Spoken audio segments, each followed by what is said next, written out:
નમસ્કાર, હું હિરલ વ્યાસ, જિલ્લા યુવા વિકાસ અધિકારી મોરબી. આજે જિલ્લા કક્ષા યુવા ઉત્સવ તથા બાળ પ્રતિભા શોધ સ્પર્ધાનું આયોજન સાર્થક વિદ્યા મંદિર મોરબી ખાતે કરવામાં આવ્યું છે.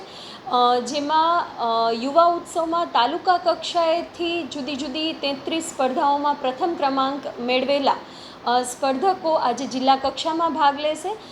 જ્યારે બાળ પ્રતિભા શોધ સ્પર્ધા સીધી જ જિલ્લા કક્ષાએ થાય છે, એટલે અહીંયા સીધા જ સ્પર્ધકો જિલ્લા કક્ષાએ ભાગ લેવા માટે આવ્યા છે.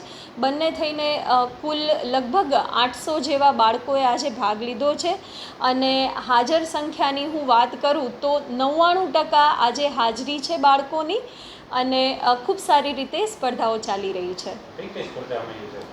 આમાં લોકનૃત્ય છે, ચિત્ર સ્પર્ધા છે, સર્જનાત્મક કારીગરી છે, દુહાછંદ ચોપાઈ, લોકવાર્તા, વક્તૃત્વ, શીઘ્ર વક્તૃત્વ, નિબંધ, કાવ્યલેખન, ગઝલ શાયરી લેખન વગેરે જેવી ઘણી બધી સ્પર્ધાઓનું આયોજન થયું.